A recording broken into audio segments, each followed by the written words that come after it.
Hello বন্ধুরা, হরে কৃষ্ণ। সবাই কেমন আছো? তোমরা নিশ্চয়ই ভাবছো আজকে এত সেজে কোথায় যাচ্ছি। আজকে আমাদের পিকনিক আছে শ্রীধাম মায়াপুরে। আর আমি উত্তরীয়টা নিয়ে একটু ঢং করছিলাম, বুঝতেই পারছিলাম না যে কীভাবে পরবো। আর আমার বন্ধু আমাদের বাড়িতে অনেক সকালে এসে গেছে, আর ও রেডি হয়ে গেছে। আর এদিকে আমার ঢং করা তো শেষই হচ্ছে না। আর উত্তরীয়টা ভাঁজ করে পরেই বেশি ভালো লাগছিল। আর দেখছিলাম যে সানগ্লাস পরবো কি না, তো একটু সানগ্লাস পরলাম। মোটামুটি ভালো লাগছিল, কিন্তু আমি পরে সানগ্লাস পরিনি।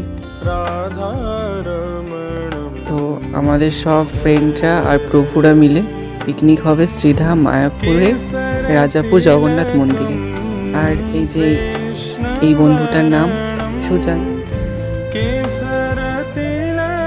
আর বাবা আমাদেরকে আমাদের আরেকটা ফ্রেন্ডের বাড়িতে দিয়ে আসবে, ওখানে আমাদের প্রভু আসবেন, তারপরে আমরা সবাই মিলে একসাথে যাব। আর আমরা মোটামুটি রেডি হয়ে গেছি, এক্ষুনি বেরিয়ে পড়ব। তো আমরা বেরিয়ে পড়েছি, মানে প্রচুর ঠান্ডা ছিল সেদিনকে, তো এই কারণে আমি বারবার করে উত্তরীয় দিয়ে মুখটা ঢেকে নিচ্ছি। দেখো রাস্তায় কত কুয়াশা, মানে অনেকটা বেলা হয়ে গেছে, তাও প্রচুর কুয়াশা রাস্তায়। তো আমি সুজয়কে বলছিলাম যে আমাদের মনে হয় প্রচুর লেট হবে, জানিস তো, মানে প্রভু হয়তো চলে আসবে, আমরাই যেতে লেট করব। আর সত্যি রাস্তায় সেদিনকে এত কুয়াশা পড়েছিল, দেখো মানে সূর্য উঠে গেছে তবু কুয়াশা, হয়তো ফোনে সেভাবে করে আসেনি।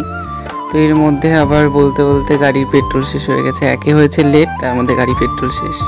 আর সুজয় বলছে ওর খিদে পেয়ে গেছে, এমনিতে কত লেট হয়ে গেল। আর আমি বলছি কি তোর খিদে পেয়ে গেছে, তুই তাহলে পেট্রোল খেয়ে নে। আর এই কথাটা শুনে ও হেসে দিয়েছে। আমাদের যেতে খুব একটাও লেট হয়নি, তো চলে এসেছি বন্ধুটার বাড়িতে। আর সবাই এসে গেছে, সবাই মোটামুটি রেডি, কেউ জব করছে, তিলক পরিয়ে দিচ্ছে। এবার প্রভু এসে গেলেই আমরা বেরিয়ে পড়ব। আর আমি দেখছিলাম যে প্রভু কখন আসবে, সত্যি অনেকটা লেট হয়ে গেছে।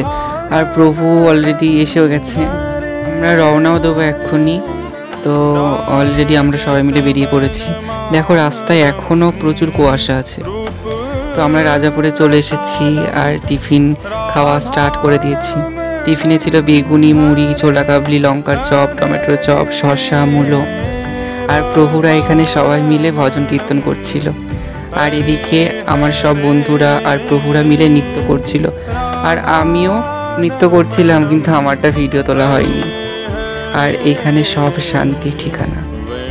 আজকে কি অপূর্ব সাজিয়েছে জগন্নাথকে, বলরাম সুভদ্রা মহারানীকে, কি অপূর্ব দর্শন। বন্ধুরা তোমরা সবাই মায়াপুরে যদি আসো, অবশ্যই রাজাপুরে জগন্নাথ মন্দিরে এসো। তোমাদের এখানে আসলে অনেক অনেক ভালো লাগবে, ভগবানের অপূর্ব দর্শন, আর এখানকার পরিবেশ অপূর্ব সুন্দর। আর এর মধ্যে আমার তো দোলনা দেখলেই চাপতে ইচ্ছা করে। আর আমরা এখন সবাই মিলে প্রসাদ পাবো। তো চলো কী কী মেনু আছে তোমাদের দেখিয়ে দিই।